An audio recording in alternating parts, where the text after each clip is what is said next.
everyone and welcome to GS with Yashodhara. How are you all doing? I hope you all are preparing and you all are safe.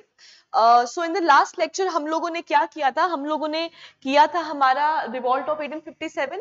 We finished Revolt of 1857 और जिसके बाद जो it actually turned out to be an eye opener for Britishers. Britishers realized कि जिन लोगों को हम ऐसे गरीब और बेकार समझ रहे थे वो भी हमारे खिलाफ क्या कर सकते हैं, आवाज उठा सकते हैं.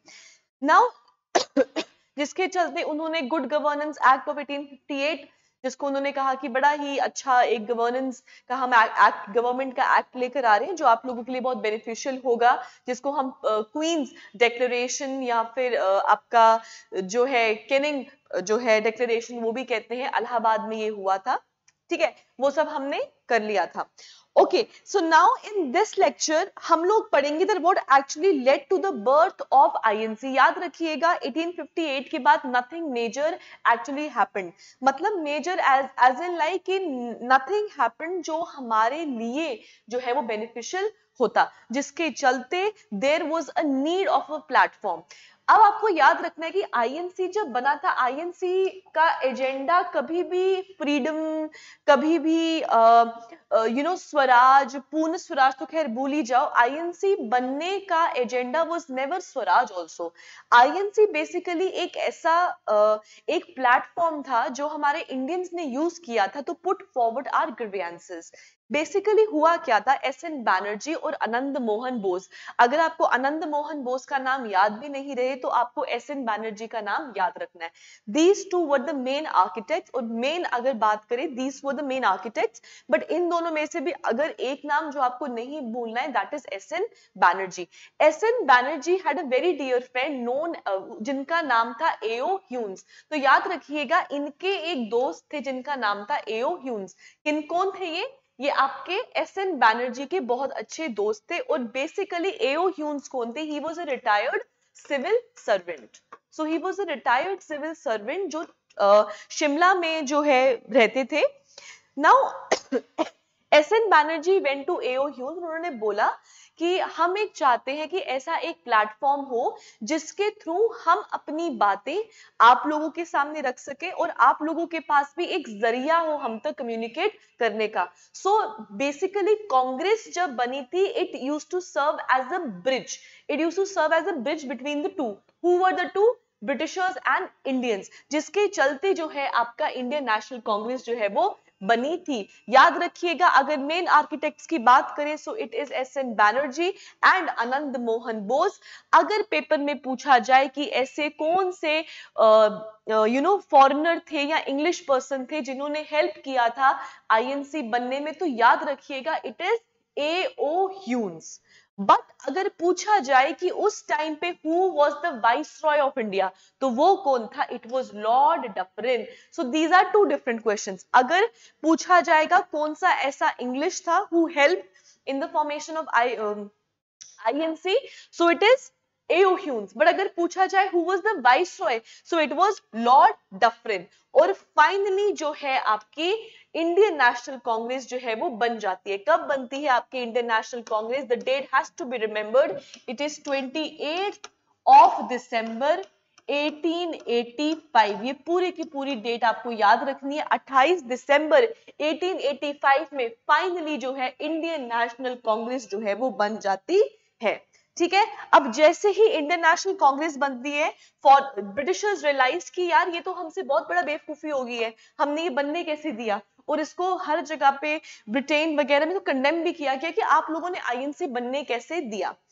नाउ अकॉर्डिंग टू एओ ह्यून्स ने बोला कि ये हमारी क्या है? सेफ्टी वाल्व थ्योरी है. नाउ वाल्व क्या होता है? जैसे यहां से पानी बह रहा है, यहाँ पे एक तरीके का वाल्व लगा हुआ है.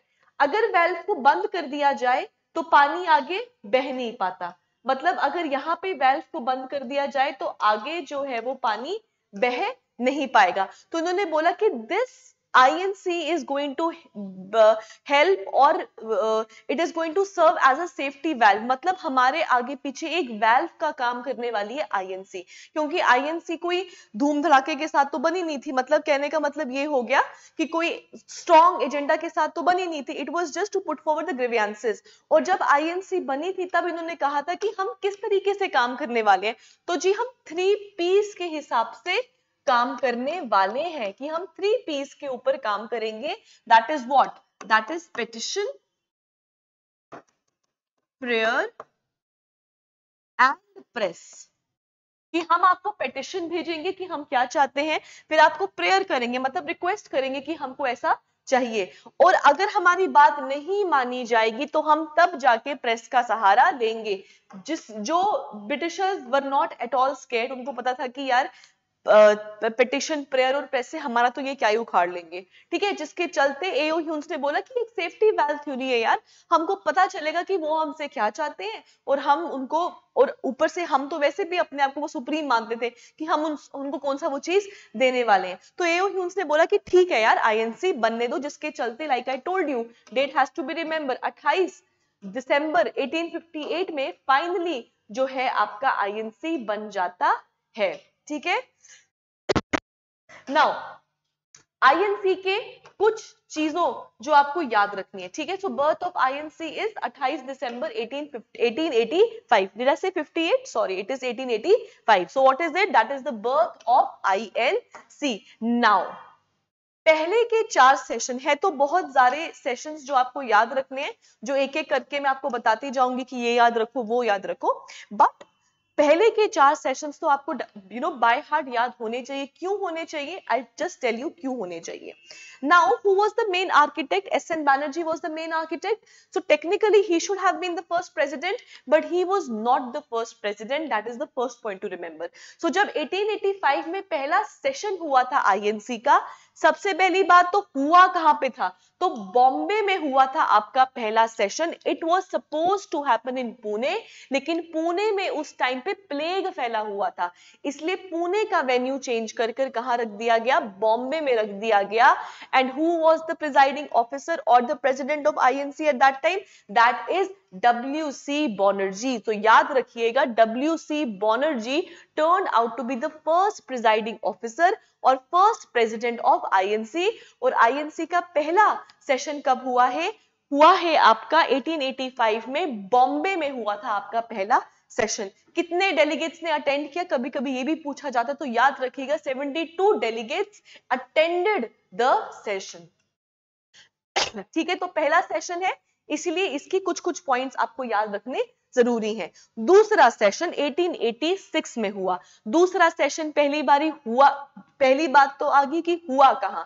तो हुआ था जी कैलकाटा में। सो कैलकाटा में होता है आपका second session of INC, and किसके द्वारा जो है वो प्रिजाइड किया जाता है? That is the great old man of India, that is Dadabhai Naroji. So Dadabhai Naroji becomes the presiding officer for the second session of INC, which happened in 1886 at Calcutta.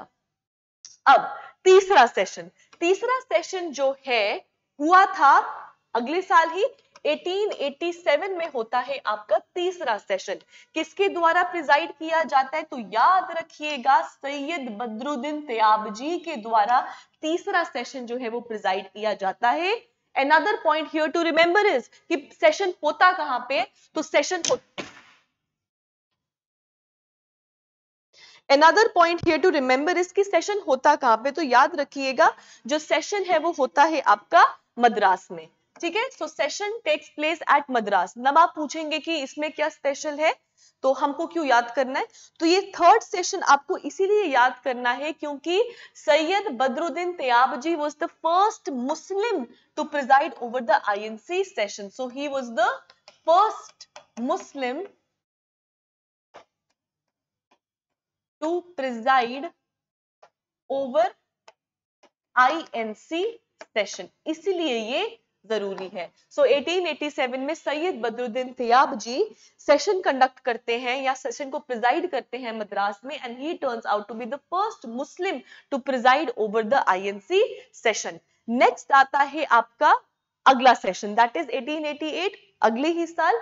इसको preside करने वाले थे आपके George Yule. सो याद रखिएगा, George Yule presided the session of 1888। Session हुआ कहां पे था? सेशन हुआ था इलाहाबाद में। तो सेशन कहां हुआ था? इलाहाबाद में। अब इसको क्यों याद रखना है? तो इसको इसीलिए याद रखना है क्योंकि George Yule turned out to be the first English, he turned out to be the first English to preside over the session of to preside over the session of Indian National Congress। तो पहले मुस्लिम सैयद बदरुद्दीन तयाबजी, कौन सा session किया था? तीसरा session 1887 का session इन्होंने preside किया था, which took place in Madras in 1887। अब आता है who was the first English person to preside over the session of INC?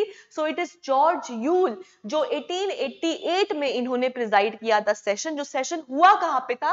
Session हुआ था जी आपका इलाहाबाद में। Now if I ask you the question, who was the first women जिन्होंने INC के session को प्रिजाइड किया था? तो आप सब बोलेंगे हो सकता है कि सबको पता भी हो, किसी को पता नहीं भी हो, बट आई एम श्योर दो नामों के बीच में जो कंफ्यूजन होगा, that is Annie Besant and your Sarojini Naidu.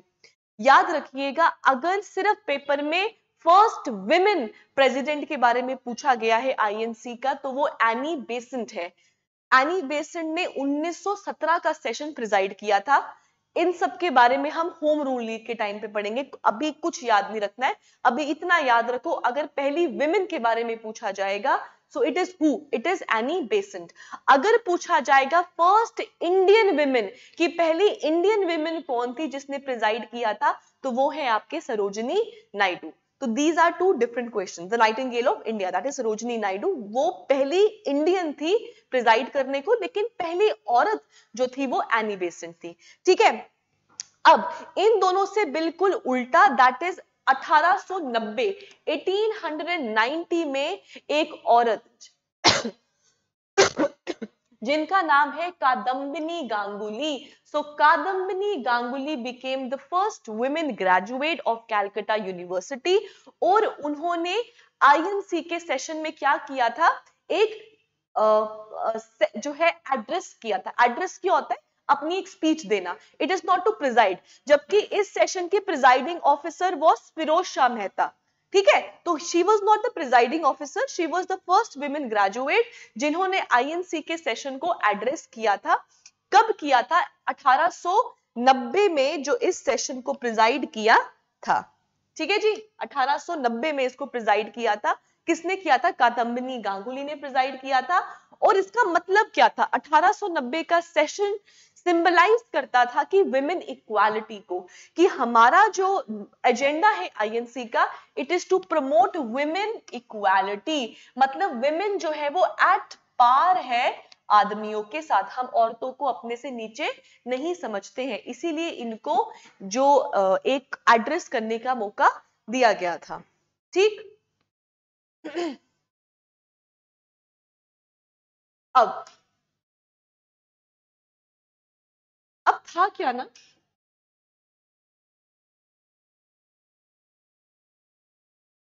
ठीक है, अब क्या था थोड़ा समझिएगा। जब हम आईएनसी के बारे में बात करते हैं या फ्रीडम स्ट्रगल के बारे में बात करते हैं, तो हम इसको तीन हिस्सों में बांट लेते हैं। कैसे बांटते हैं? एक तो 1885 में क्या बना है आपका? आईएनसी बना है। तो 1885 से लेके 1905 को हम एक पीरियड मानते हैं। फिर 1905 से लेके 1917 तक इस स्ट्रगल को हम एक पीरियड मान लेते हैं। फिर 1917 से लेकर जब तक हमको आजादी नहीं मिली, उसको हम एक अलग पीरियड मान लेते हैं।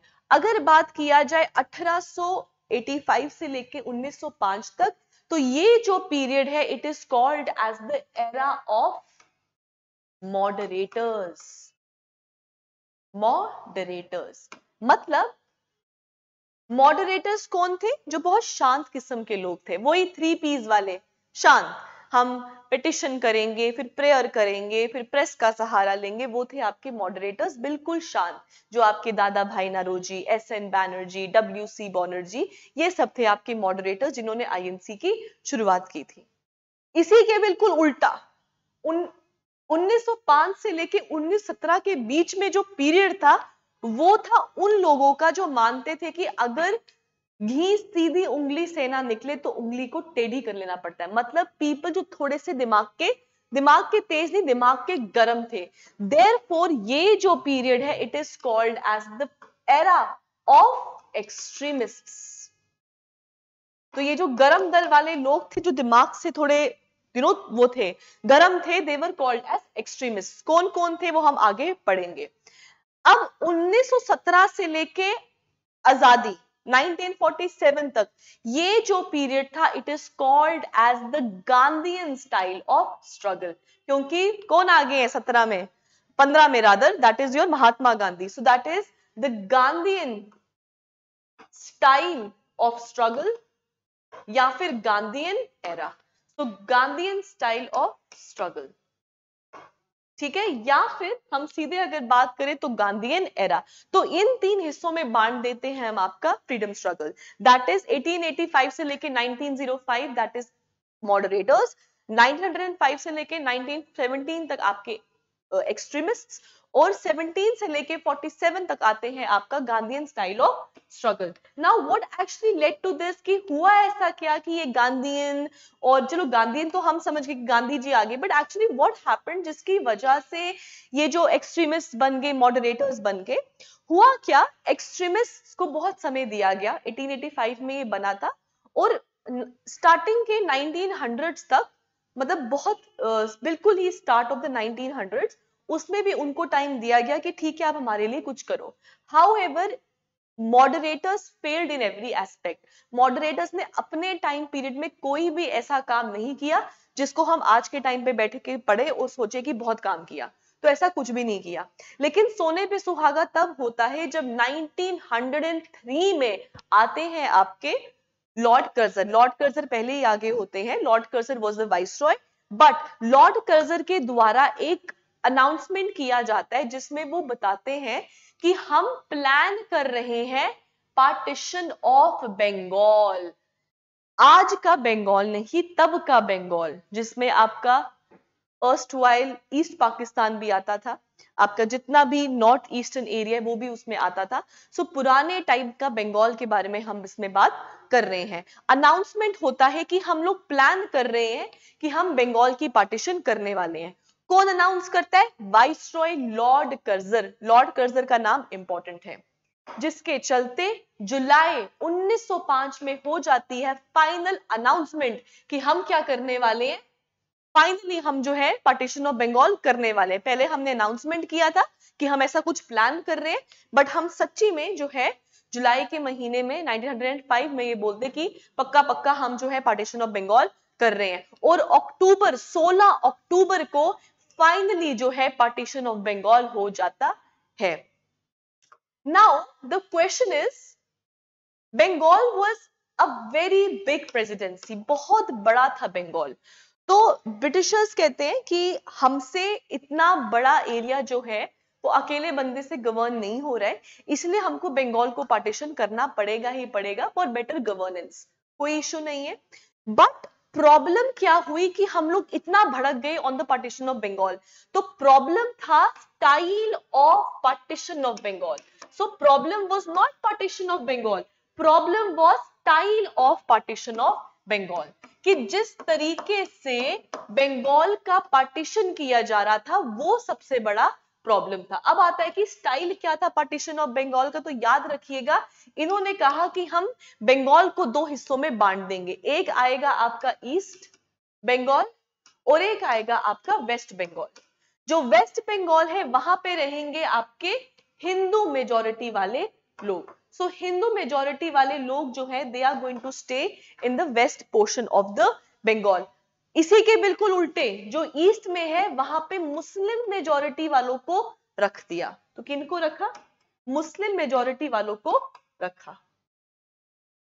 तो this is what, this is direct attack on what?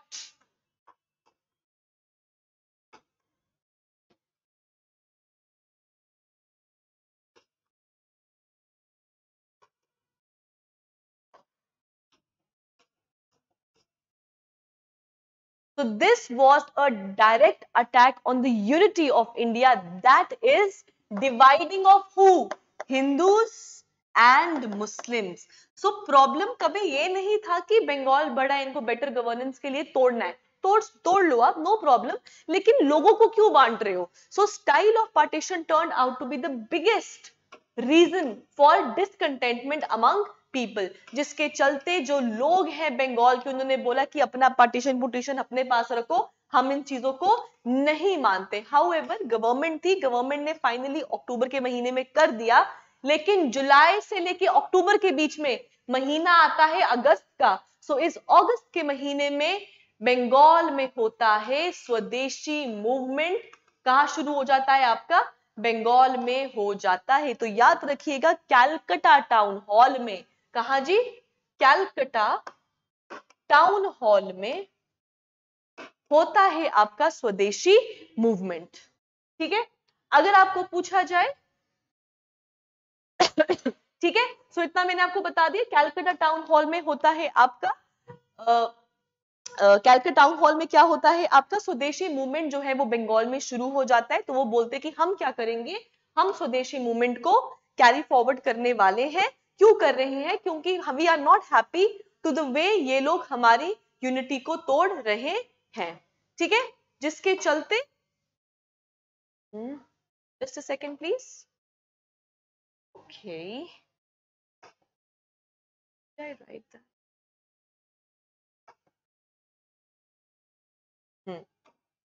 ठीक है, हाँ, जिसके चलते जब टाउन हॉल 1905 में ये स्वदेशी मूवमेंट रिलीज होता है, तो तब वहां पे हमारे रविंद्रनाथ टैगोर बोलते कि हम क्या करेंगे, एक दूसरे के हाथ में राखी को टाई करेंगे। तो पेपर में पूछा जाता है कि ऐसा कौन सा इवेंट हुआ था जिसमें राखी जो है एक दूसरे के हाथ में बांधी गई थी, और राखी डिपिक्ट क्या करेगी? राखी डिपिक्ट करती थी यूनिटी ऑफ द पीपल, कि हम जो है इकट्ठे एक धागे में बंधे हुए हैं और आपके इस पार्टीशन की वजह से हम अलग होने नहीं वाले हैं। सो दिस इज राखी जो है, because of this partition of Bengal सब लोग रोड पर आ गए, सब ने एक दूसरे के हाथ में राखी टाई की और बोला that we all are together. इसी के ही साथ रविंद्रनाथ टैगोर ने लिखा अमर सोनार बांग्ला, एवर लास्टिंग बंगाल, कि आपके तोड़ने फोड़ने से बंगाल टूटने नहीं वाला, बंगाल इज एवर लास्टिंग। अमर, अमर क्या होता है? जो कभी खत्म नहीं हो सकता। किसके द्वारा लिखा गया था? रविंद्रनाथ टैगोर के द्वारा ये लिखा गया था। सो ये आपको याद रखना है। इसी के ही साथ अमर सोनार बांग्ला 1971 के बाद this Amar Sonar Bangla became the national anthem of Bangladesh, erstwhile east Pakistan. ठीक है, सो 1971 के बाद जो अमर सोनार बांग्ला है, it became the national anthem for Bangladesh. इसी के ही साथ जब लोग एकदम से प्रोटेस्ट करते करते सड़कों पे आ गए, तो सब लोगों ने नारे किसके लगाए? तो नारे लगाए गए थे वंदे मातरम के, कि वी ऑल आर वन। सो वंदे मातरम करते करते ये जो है लोग आ गए। अब आपको पेपर में पूछ सकते हैं कि वंदे मातरम किसने लिखा था, तो प्लीज पेपर में रविंद्रनाथ टैगोर मत लिख के आ जाना, उसको मार्क मत करना। रविंद्रनाथ टैगोर ने अमर सोनार बांग्ला लिखा था, जबकि बंकिम चंद्र चट्टोपाध्याय, सो बंकिम चंद्र चट्टोपाध्याय ने लिखा था वंदे मातरम। सो बंकिम चंद्र चट्टोपाध्याय ने लिखा था आपका वंदे मातरम, या फिर वंदे मातरम भी लिखा हो सकता है। So one and the same thing. ठीक है, दोनों एक ही हैं, वंदे मातरम चाहे Vande Mataram, that is by Bankim Chandra Chattopadhyay. और अमर सोनार बांग्ला जो आज के टाइम पे नेशनल एंथम है बंगाल का, it was written by Rabindranath Tagore. ठीक है, अब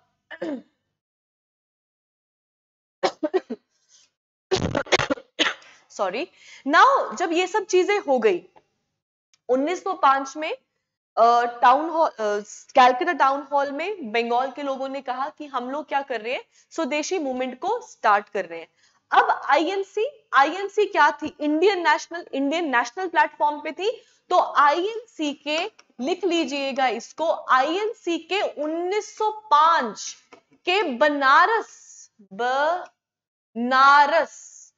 सेशन में कहा कि हम सपोर्ट करेंगे स्वदेशी मूवमेंट को, जो कहां स्टार्ट हुआ है बंगाल में। मतलब आईएनसी ने बोला हम सपोर्ट में है स्वदेशी मूवमेंट के। मतलब हम क्या कंडेम कर रहे हैं? Partition of Bengal. हम कंडेम करते हैं पार्टीशन ऑफ बंगाल और सपोर्ट करते हैं। अब स्वदेशी मूवमेंट था क्या? बेसिकली स्वदेशी मूवमेंट क्या है? स्वदेशी movement is basically anti partition, कि ये पार्टीशन के खिलाफ है। तो बनारस सेशन में 1905 के आईएनसी के बनारस सेशन में कहा गया कि हम लोग स्वदेशी मूवमेंट जो बंगाल में हो रहा है उसको सपोर्ट करते हैं, कंडेम करते हैं पार्टीशन ऑफ बंगाल को, एंड सपोर्ट करेंगे किसी भी तरीके का एंटी पार्टीशन मूवमेंट, कि ऐसी कोई भी मूवमेंट जो पार्टीशन को कंडेम करता है और पार्टीशन के खिलाफ है, हम उसको सपोर्ट करने वाले हैं। अब बहुत अच्छी बात है जी, सपोर्ट करेंगे। अब था क्या? ये पार्टीशन मूवमेंट्स कहां हो रही थी? बंगाल में हो रही थी। अब कुछ लोगों ने बोला आईएनसी के, किसको सपोर्ट करो? बनारस सेशन में सपोर्ट हो गया। ओके, एक और पॉइंट, अगर आपको पूछा जाए कि बनारस सेशन के प्रिजाइडिंग ऑफिसर कौन थे, तो याद रखिएगा Gopal Krishna Gokhale. So Gopal Krishna Gokhale was the presiding officer at Banaras, जिस टाइम पे स्वदेशी मूवमेंट की सपोर्ट की बात की गई थी। सो गोपाल कृष्ण गोखले 1905 का session, Banaras session, support of Swadeshi movement and support of any sort of anti partition movement. ठीक है। अब आधे लोगों ने बोला कि सही है, हम लोग इसको जो है कंडेम करते हैं, यूनिटी ऑफ इंडिया के ऊपर तो हम किसी भी तरीके का हमला बर्दाश्त करने नहीं वाले। तो उन्होंने बोला कि हम लोग सपोर्ट करेंगे any sort of anti partition. इसी के ही साथ कुछ ऐसे टाइप के लोग थे, या कुछ आईएनसी में ही ऐसे लोग थे जो कहते थे कि यार ठीक है, हम लोग एंटी पार्टीशन सपोर्ट तो कर रहे हैं, दैट इज ओके, बट हम इसको बंगाल तक क्यों रिस्ट्रिक्ट करके रखें? समझ रहे हो?